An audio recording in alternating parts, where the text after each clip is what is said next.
welcome to Copenhagen, Paul Potts. Good to see you. Thank you. A warm-up question. What does it feel like to be a star? It's just such a privilege to be able to do what I love doing, and it's really quite humbling to find that people seem to be enjoying what I love doing. Do you consider yourself a star? I'm just me. I'm just me at the end of the day, and I'm actually getting to do what I love doing, which is amazing. We saw you just before at the audition. How does it feel to watch yourself on tape? Kind of weird. I keep wondering, you know, who that guy is. What do you think of him? I mean, yourself, when you see him on stage, that guy, you. I remember being stood on stage wondering what the hell I was doing there and hoping that somebody would press the button for the trapdoor to let me out of there. Because I kind of wondered what the hell I was doing there at the time. I'd not really sung for 4 years and had no training at all for 4 years. So if you compare it to, like, I've always seen my voice as my best friend. So if you compare it to not seeing a really good friend of yours for 4 years and losing touch when you intended to stay in touch, it's like seeing that friend from the other side of the room and wondering what that person's going to say when they see you and wonder what they're going to do. And that's what it was like for me on that stage. I didn't know what was going to happen. I didn't know how that friend was going to react. So, But what reactions did you expect from the judges? I didn't think I'd done that well. Really? At the end. I didn't think I'd done that well at the end. You didn't see them cry? No, I didn't see anything.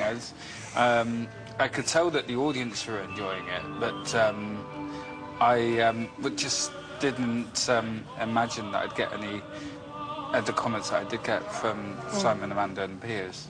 Yeah, exactly, because Simon, one of the judges, is known for being quite ruthless to the contestants.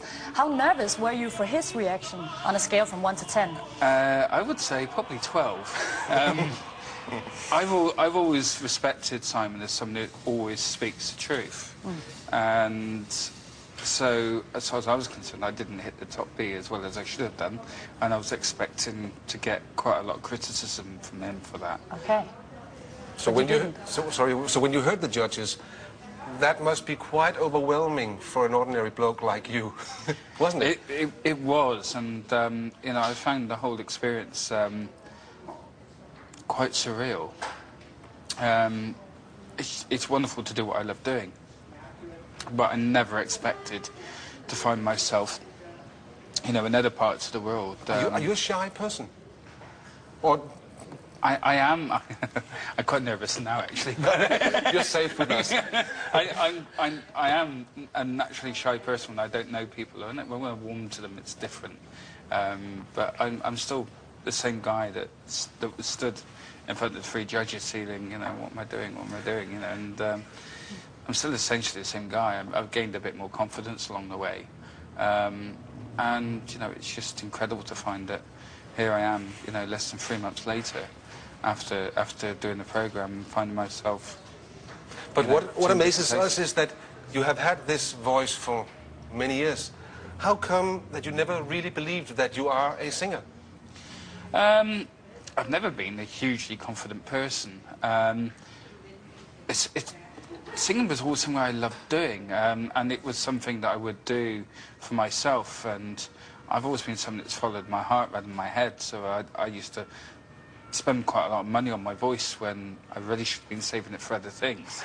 But, you know, I should have been saving it for a deposit on the house. That would have been far more sensible, realistically. And, you know, I just loved singing, but I never really had a strong feeling of what other people might feel about my voice. So, you know, to find myself now, you know, doing full-time work, I never dreamed it would happen. But how was it for you growing up and going to school? Were you bullied?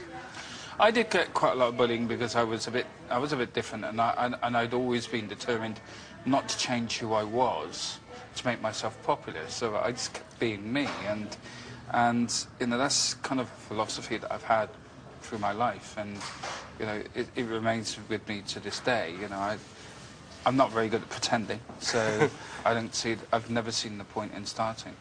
But, sorry, speaking of confidence, as you mentioned, I mean, it must be a giant boost of confidence to win that competition. Has it helped you?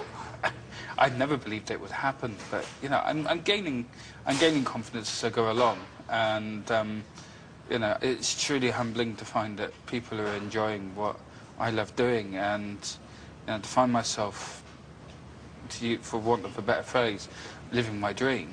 You know, it is truly awe-inspiring for me, and then you know, I'm still pinching myself. I'm still wondering whether I'm going to wake up and find it's a dream. So you're a happy man today, are you?